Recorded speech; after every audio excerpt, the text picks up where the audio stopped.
Mari kita lihat firman Tuhan di Pengkhotbah 8 ayat 14. Pengkhotbah 8 ayat yang ke-14 mengatakan seperti ini.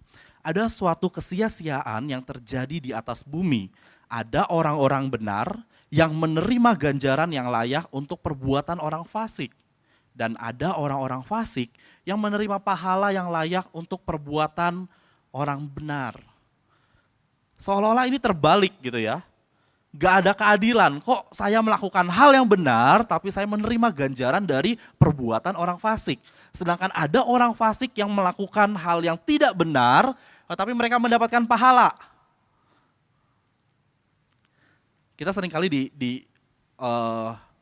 dimasuki atau kita di pikiran kita atau pandangan kita, perspektif kita dikasih lihat dengan sesuatu yang sempurna seperti yang terjadi pada film-film. Ya, kalau kita nonton film kita melihat karakternya sempurna sekali. Orang-orang di film tersebut sempurna. Mereka punya fisik yang sempurna, punya finansial yang sempurna, punya kehidupan yang sempurna. Seolah-olah baik banget apa yang ada di film. Tapi pada kenyataannya kehidupan yang asli itu film ya, skenario tersebut dibuat oleh seorang manusia yang punya impian juga punya kehidupan yang sempurna. Tapi pada kenyataannya kehidupan kita nggak selalu berjalan dengan mulus seperti itu. Mungkin kita mengalami hal-hal yang tidak enak, makanya ada musim kehidupan. Itu ya, musim kehidupan ini, musim kehidupan itu yang kita bahas dalam beberapa seri khotbah yang lalu. Dan kita akan belajar hari ini, itu ya. Tadi ya ada banyak musim kehidupan, salah satunya adalah musim kehidupan ketika kita harus kehilangan apapun dalam hidup kita, mungkin tadi benda atau orang yang kita kasihi. Dan kita akan belajar bagaimana kita menyikapi kehilangan tersebut. Yang pertama, kita harus belajar untuk membebaskan kesedihan kita. Kita harus belajar membebaskan perasaan kita. Ini tahap yang pertama di dalam proses pemulihan. Tragedi selalu menghasilkan strong emotions atau emosi yang kuat, yang menguras perasaan kita, pikiran kita, hidup kita. Sedih, marah, takut, apalagi depresi, khawatir, bahkan mungkin rasa menyesal juga ada ketika kita kehilangan. Semua perasaan ini menguras pikiran kita dan kadang kita nggak tahu apa yang harus kita lakukan dengan perasaan ini. Banyak orang yang akhirnya berusaha tegar, seolah-olah berusaha tegar. Ketika menghadapi kehilangan, ketika sedang berduka cita, ketika sedang bersedih, berusaha tegar.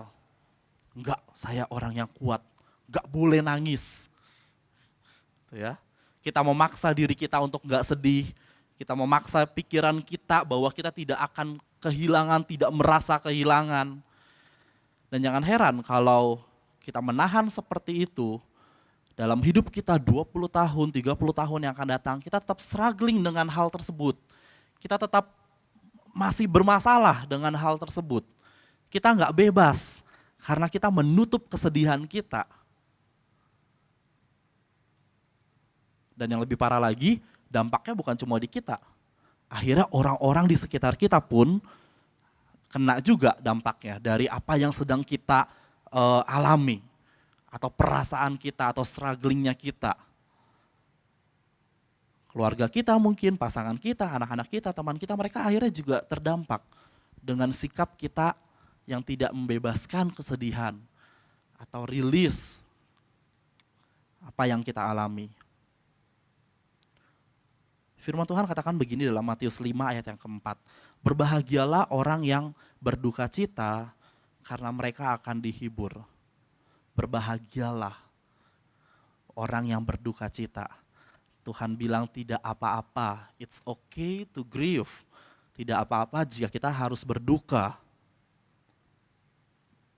Mungkin kita pernah mendengar perkataan seseorang ketika kita kehilangan orang yang kita kasihi, orang tersebut bilang, gak apa-apa, dia sudah bersama-sama dengan Tuhan. Betul ya? Itu satu hal yang sangat benar. Nah, tapi lanjutannya seperti ini. Jangan nangis. Jangan sedih karena dia sudah sama-sama dengan Tuhan. Sebenarnya ketika kita sedih, ketika kita menangis, itu bukan karena orang yang kita kasihi ini dipanggil Tuhan. Betul dia sudah dipanggil Tuhan, sudah bersama-sama dengan Tuhan, sudah dibebaskan dari dunia ini. Tetapi ketika kita menangis, tujuannya adalah sebagai ungkapan emosi kita untuk kepentingan kita sendiri sebenarnya. Mungkin kita merasa kehilangan tadi. It's okay buat menangis. It's okay buat grieving atau berduka. Mungkin kita merindukan orang tersebut. Jadi kepentingannya bukan buat orang yang sudah dipanggil Tuhan, tetapi buat kitanya. Membebaskan kesedihan kita. Daud pernah mengatakan ini ketika dia berada di masa-masa yang sulit di dalam kehidupannya. Apabila orang-orang benar itu berseru-seru, maka Tuhan mendengar dan melepaskan mereka dari segala kesesakannya. Tuhan itu dekat kepada orang-orang yang patah hati dan ia menyelamatkan orang-orang yang remuk jiwanya. Di firman Tuhan ini di Mazmur 34 ini dikatakan apabila orang-orang benar itu berseru-seru. Sekarang pertanyaannya sebenarnya Tuhan tahu nggak dengan kehidupan kita? Tanpa kita bilang ke Tuhan, dia pencipta hidup kita, dia tahu sepenuhnya kehidupan kita. Dia tahu masa lalu kita, masa sekarang kita, bahkan masa depan kita. Tetapi Daud katakan apabila orang-orang benar itu berseru-seru. Berseru, tujuannya apa? Kenapa kita harus berseru? Kenapa kita harus menyampaikan, mungkin harus berteriak? Kepentingannya bukan di Tuhan lagi, tapi di kita. Ketika kita berteriak, ketika kita berseru, menangis di hadapannya, itu ekspresi kita, perasaan kita, seruan kita, Tuhan tolong. Tujuannya buat kita. Seruan-seruan kita, itu tujuannya balik ke kita. Makanya dikatakan, ayo berseru sama Tuhan gitu dalam masalah kita, dalam persoalan hidup kita. Ceritakan kepada Tuhan tanpa malu, tanpa takut, tanpa ditutup-tutupi. Kita nggak perlu terlihat sempurna di hadapan Tuhan, apalagi di dalam doa kita. Nggak perlu, maksudnya harus seolah-olah hidup kita paling hebat, hidup kita yang paling sempurna. No. Tuhan tahu kok apa yang sedang kita alami. Tuhan tahu apa yang ada dalam kehidupan kita, yang sedang kita rasakan. Bebaskan perasaan kita, karena ini adalah awal proses pemulihan. Amin. Kita lihat yang kedua. Hal apa yang harus kita pelajari? Kita belajar untuk menerima keberadaan orang lain. Katakan sama-sama, menerima keberadaan orang lain. Ya, apa artinya? Manusia punya tendensi untuk menutup diri ketika dia sedang mengalami kesusahan. Ketika sedang mengalami kesulitan, mengalami masalah, mereka membangun tembok yang begitu tinggi sehingga orang di luar tidak tahu apa yang sedang dia alami. Ini tendensi manusia. Seperti itu. Tadi menutupi diri dari Tuhan ya. Nah sekarang menutupi diri dari orang-orang di sekitar. Supaya hidupnya tetap terlihat sempurna. Padahal ketika menghadapi masa-masa sulit, dalam kehilangan kita, dalam duka cita kita, sebenarnya kita juga perlu orang-orang di sekitar kita. Mereka bukan hanya menjadi support sistem yang baik buat kita, tetapi mereka juga memberikan perspektif mereka terhadap apa yang sedang kita alami. Kenapa? Karena di masa-masa sulit yang sedang kita alami, terkadang kita perspektif kita, fokus kita menjadi sempit. Hanya kepada masalah tersebut. Kita nggak bisa melihat gambaran yang luas dari peristiwa yang terjadi dalam kehidupan kita. That's why kita butuh orang-orang di sekitar kita yang membantu kita menunjukkan perspektifnya yang lebih luas. Galatia 6 ayat yang kedua dikatakan, bertolong-tolonglah menanggung bebanmu, demikianlah kamu memenuhi hukum Kristus. Jangan beranggapan orang lain tidak perlu tahu kesedihan kita. Atau malah beranggapan orang lain tidak memahami penderitaan kita, memahami apa yang sedang kita alami. Mereka ada dan mereka mungkin akan membantu kita memberikan perspektif yang lain dari apa yang kita alami. Tapi catatan pentingnya seperti ini. Orang lain yang saya maksudkan bukan semua orang. Kita nggak perlu menceritakan permasalahan kita kepada semua orang. Bikin pengumuman, nggak begitu juga gitu ya. Orang lain yang saya maksudkan adalah orang-orang yang mereka lebih dewasa dari kita. Mungkin mereka yang lebih memahami kita. Mereka yang dekat dengan kita dalam circle kita. Itu orang-orang lain yang saya maksudkan. Nggak perlu kita ceritakan ke semua orang gitu. Tapi orang-orang yang bisa membantu kita. Karena itu penting kita untuk berada dalam komunitas yang benar. Kalau bahasa sekarangnya itu support system gitu ya, support system yang benar. Gereja kita selalu menekankan bahwa ayo bergabung dengan small group. Gitu. Ayo bergabung dengan komunitas. Kalau di gereja kita ibadah hari ini banyak orang gitu ya. Mungkin ada juga yang kita tidak kenal. Tapi kita selalu bilang ayo gabung di komunitas yang kecil, small group. Ada beberapa small group di gereja kita yang biasa berdasarkan wilayah atau mungkin interest gitu. Itu banyak small group. Ayo gabung di small group. Supaya apa? Supaya punya support system yang baik, punya orang-orang yang lebih dewasa yang bisa memberikan perspektif untuk kita. Saya mau challenge setiap kita, untuk Anda yang sudah di dalam small group atau Anda yang small group host, ayo sekarang teks anggota jemaat yang nggak ada di sini, yang sekarang nggak ada nih di tempat ibadah kita. Tanya kabar mereka. Kenapa mereka nggak ke gereja? Tanya aja. Gitu, supaya apa? Itu menunjukkan support kita kepada mereka. Ini fungsi dari cell group, small group, atau komunitas kecil kita. Ini challenge buat kita ya. Setelah ibadah ini, teks teman-teman kita. Punya support system yang baik. Yang ketiga, tanggalkan kepahitan. Tanggalkan kepahitan. Kalau kita melihat dari Alkitab, tokoh-tokoh di Alkitab, ada satu tokoh di Alkitab yang bisa dibilang dia orang yang paling menderita mungkin. Kenapa? Karena dia sudah memiliki segalanya, dia punya sesuatu yang bisa dibilang sempurna, kehidupan yang sempurna, tetapi Tuhan mengizinkan iblis untuk mencobainya. Ada yang tahu siapa? Ayub. Ya. Ayub punya kehidupan yang begitu sempurna.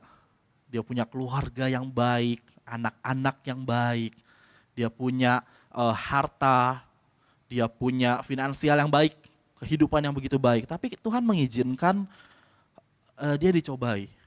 Tuhan mengizinkan Ayub harus mengalami hal-hal yang tidak menyenangkan buat hidupnya. Semuanya hilang. Keluarganya, anak-anaknya, harta bendanya, bahkan kesehatannya pun Tuhan ambil. Tuhan izinkan untuk iblis mencobai dia. Ini yang Ayub katakan. Di Ayub 21 ayat yang ke-25. Saya mau baca dari Alkitab bahasa Indonesia masa kini. Tapi ada pula yang mati penuh kepahitan tanpa pernah mengenyam kebahagiaan. Sekali lagi saya bacakan, tapi ada pula yang mati penuh kepahitan tanpa pernah mengenyam kebahagiaan. Ternyata banyak orang-orang yang di dalam hidupnya tidak pernah mengalami kebahagiaan. Tidak pernah memilih untuk bahagia. Dan dikatakan Ayub punya kesempatan untuk jadi seperti itu. Mati tanpa bahagia. Mati hidup dalam kepahitan. Nah, tapi kalau kita lihat, kita baca seluruh kitab Ayub, at the end, Ayub menerima kembali semua berkat-berkat Tuhan. Karena apa? Karena Tuhan mendapati Ayub memilih dalam hidupnya untuk tidak terpengaruh dengan hal-hal yang tidak baik yang terjadi dalam hidupnya. Ayub memilih untuk menjadi bahagia. Ayub memilih untuk hidup terus percaya kepada Tuhan. It's a choice, itu pilihan yang bisa kita ambil. Kita mau hidup bahagia atau kita mau hidup dalam kepahitan?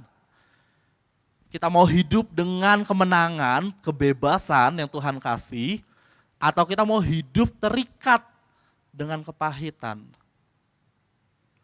Ibrani 12 ayat yang ke-15 katakan seperti ini. Jagalah supaya jangan ada seorang pun menjauhkan diri dari kasih karunia Allah, agar jangan tumbuh akar yang pahit, yang menimbulkan kerusuhan dan yang mencemarkan banyak orang. Ketika Anda membiarkan kepahitan terbangun di dalam hidup Anda, karena kehilangan, karena duka cita, masalahnya hanya Anda sendiri yang merasakan sakit tersebut. Orang di luar tidak bisa melihat kepahitan kita. Kita yang sakit, kita yang nanggung sendiri. Dan kita gak bisa juga nyalahin mereka. Kita gak bisa menyalahkan orang lain atas kepahitan dalam hidup kita. Karena kita yang memutuskan untuk hidup dalam kepahitan. Itu masalahnya. It's a choice. Ini pilihan. Dua hal yang bisa kita lakukan untuk menghindari kepahitan tumbuh dalam diri kita, dalam hidup kita. Kita perlu belajar untuk menerima apa yang memang tidak bisa diubah. Ini sulit sekali kadang-kadang. Kita seringkali memaksakan sesuatu atau seseorang untuk diubah sesuai dengan yang kita mau. Banyak orang gak memahami dengan benar apa itu iman. Iman bukan berarti menolak kenyataan dan berpura-pura menganggap tidak ada yang buruk di dalam segala sesuatu. Contohnya ketika kita mengetahui ada seseorang yang kita kenal atau yang kita kasihi terkena cancer atau terdiagnosa cancer. Kemudian kita berkata, enggak, tidak ada kanker di dalam tubuhnya. Pokoknya tidak ada, saya gak mau percaya. Itu bukan iman, tapi itu menolak realitas atau kenyataan. Atau mungkin ketika kita gak punya uang, kita gak finansial, kita sedang tidak baik, tapi kita memilih, pokoknya saya akan tidur saja di rumah. Dan saya percaya besok pagi ketika saya bangun, di depan ranjang saya sudah tersedia gepokan uang. Itu bukan iman. Itu namanya halu gitu ya. Atau berpura-pura atau memaksa. Itu bukan iman. Iman artinya tidak menolak kenyataan. Karena kita tahu memang ada hal-hal yang mungkin menyakitkan dalam hidup kita. Ada hal-hal yang mungkin gak berjalan dengan sempurna. Atau kita mungkin kehilangan. Atau kita mungkin mengalami musim-musim kehidupan yang tidak baik. Tetapi ini arti dari iman. Iman artinya menolak untuk berkecil hati ketika menghadapi kenyataan. Amin. Iman menolak untuk menjadi ciut karena persoalan-persoalan yang kita alami. Itu iman. Artinya apa? Kita tetap percaya bahwa Tuhan punya gambaran yang begitu indah dalam kehidupan kita. Meskipun saat ini saya mengalami musim kehidupan yang tidak enak. Meskipun saat ini saya harus kehilangan orang yang saya kasihi. Atau kita punya keraguan diri. Atau kita sedang sendirian. Kita percaya dan kita gak mau berkecil hati. That's faith, itu iman. Bukan berpura-pura gak punya masalah. Nah ini yang seringkali orang lakukan. Seringkali mungkin kadang-kadang kita lakukan. Pura-pura gak ada masalah, pokoknya hidupnya fine-fine aja. Nice-nice aja. Itu bukan iman ya. Yang kedua, kita fokus pada yang tinggal atau yang ada. Bukan pada yang hilang. 1 Tesalonika 5 ayat 18 dari firman Allah yang hidup saya bacakan. Apapun yang terjadi, hendaklah saudara bersyukur. Karena itulah kehendak Allah bagi saudara sebagai milik Kristus Yesus. Kita perlu belajar untuk bersyukur dengan masalah yang sedang kita alami. Kita perlu belajar untuk bersyukur dengan apa yang tertinggal atau apa yang ada sekarang dalam kehidupan kita. Apa yang ada di hadapan kita. Dan kita harus terus bersyukur bahwa Allah tetap ada bersama dengan kita. Artinya kita yang menentukan fokus kita kepada yang mana. Kalau kita hanya fokus pada yang hilang, kita gak akan moving on, kita gak akan pindah, kita gak akan bergerak maju. Kalau kita fokus pada rasa menyesal dan kepahitan saja, ya udah, Mau dikatakan 20 tahun, 30 tahun yang akan datang kita tetap akan struggling dengan masalah tersebut. Nggak akan pernah dibebaskan. Fokus sama apa yang Tuhan berikan saat ini. Fokus pada apa yang Tuhan tinggalkan untuk kita ada bersama-sama. Kita lihat yang keempat, apa yang harus kita lakukan ketika menghadapi kehilangan, menyikapi kehilangan, kita harus belajar untuk tetap mengandalkan Kristus. Saya mau kita lihat kiri kanannya, katakan sama-sama tetap mengandalkan Kristus. Amin. Paulus berkata di dalam Filipi 4 ayat 13, segala perkara dapat kutanggung dalam Dia yang memberi kekuatan kepadaku. Di dalam konteks dari pasal 4 ini Paulus berbicara mengenai mencukupkan diri dalam segala keadaan karena dia juga belajar dengan hal tersebut. Ketika Paulus belum bertobat atau belum mengenal Tuhan, dia punya segala sesuatunya. Paulus orang yang hebat. Paulus punya power. Dia punya kekuasaan, dia punya uang juga, dia punya jabatan yang cukup baik pada waktu itu. Tetapi dia juga pernah mengalami hal yang tidak menyenangkan. Bahkan ketika dia menuliskan surat Filipi ini, dia sedang menulis di dalam penjara. Kebebasannya dibelenggu. Tetapi Paulus belajar. Dia belajar untuk mencukupkan diri.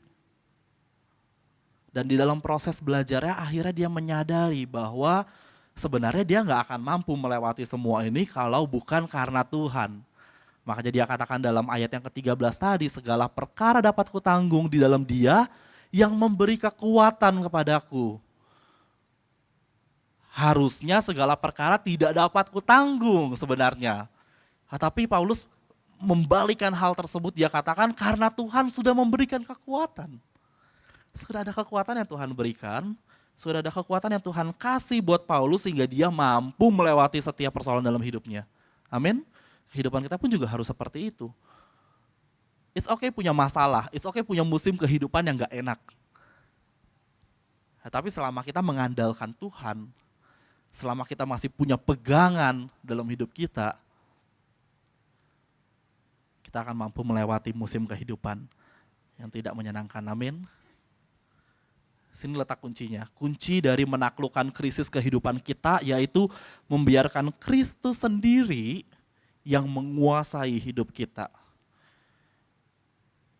Kunci dari kita melewati persoalan hidup kita adalah membiarkan Kristus sendiri yang mengontrol, menguasai hidup kita.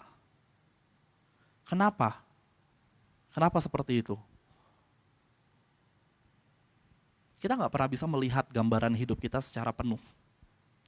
Maksudnya adalah, contohnya masa depan. Kita nggak tahu masa depan kita seperti apa.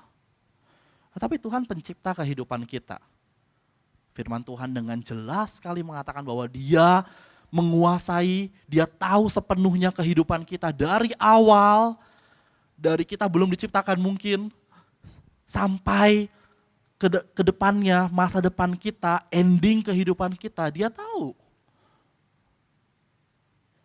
Jadi buat apa kita harus mempertahankan lagi hal yang kita tidak tahu pasti? Pokoknya saya bisa berjuang sendiri. Nggak perlu, kita punya Tuhan yang punya kunci kehidupan kita.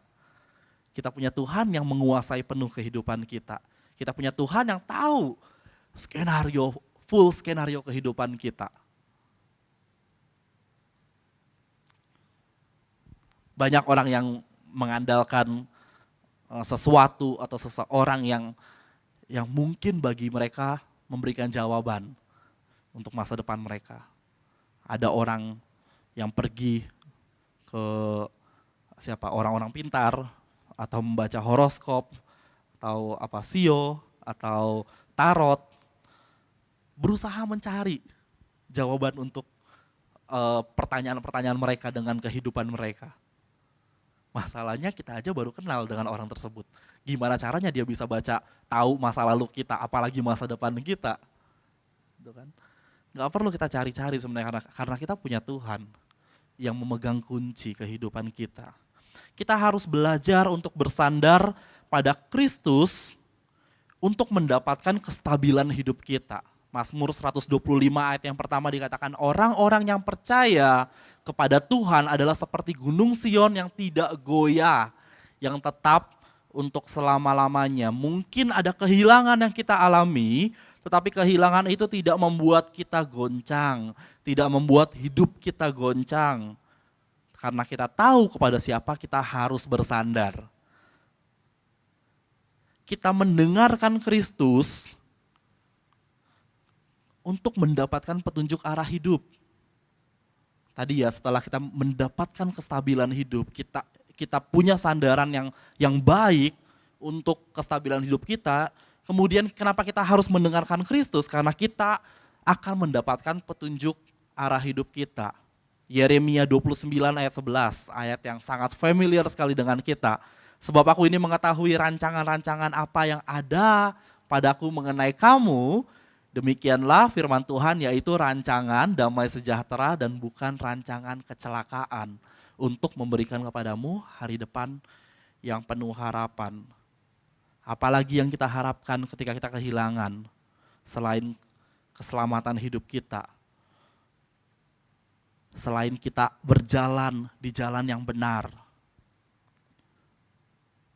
Mazmur 46 ayat yang 1 sampai yang kedua, Allah itu bagi kita tempat perlindungan dan kekuatan, sebagai penolong dalam kesesakan sangat terbukti. Sebab itu kita tidak akan takut sekalipun bumi berubah, sekalipun gunung-gunung goncang di dalam laut. Kita gak akan pernah bisa menghindari musim kehidupan. Akan ada musim-musim kehidupan. Saat ini mungkin kalau kita sedang menikmati musim kehidupan yang enak, puji Tuhan. Tetapi ketika kita mungkin harus menghadapi musim kehidupan yang tidak enak, kita juga harus berani berkata puji Tuhan. Amin. Saya meminta tim pemusik boleh maju ke depan. Kita bisa kehilangan sesuatu atau seseorang yang kita kasihi. Tetapi ketika kita kehilangan, kita tahu bagaimana kita harus bersikap. Bagaimana kita menyikapi kehidupan ini. Seorang psikiater yang hidup pada masa Nazi dan juga menjadi korban dari peristiwa pada waktu itu, Viktor Frankl, dia pernah menuliskan di dalam bukunya Man's Search for Meaning. Boleh ditampilkan? Artinya seperti ini, segala sesuatu dapat direnggut dari manusia. Segala sesuatu bisa diambil dari kita. Kecuali satu hal, yaitu kebebasan kita untuk memilih sikap kita terhadap masalah-masalah tersebut. Sikap kita terhadap keadaan-keadaan tersebut. Kita bisa kehilangan apapun yang kita miliki, tetapi respon kita terhadap kehilangan itu tetap menjadi milik kita. 4 hal ini yang sudah kita pelajari sama-sama. Ini menolong kita untuk bersikap ketika kita harus kehilangan. Saya tahu ini tidak mudah. Gak ada satu musim kehidupan yang kita bahas beberapa waktu ini menjadi hal yang mudah, gitu ya. Tetapi kita perlu belajar. Kita perlu melihat kehidupan kita. Apa yang harus kita lakukan, sikap seperti apa yang Tuhan mau kita lakukan. Belajar sama-sama. Kita belajar sama-sama. Makanya tadi di awal saya bilang, firman Tuhan yang selalu kita pelajari sama-sama beberapa minggu terakhir ini kok relevan sekali. Bukan buat jemaat saja, buat saya pun juga yang mempersiapkannya. Yuk, makanya saya bilang, ayo kita belajar sama-sama. Ini proses kehidupan kita. Amin.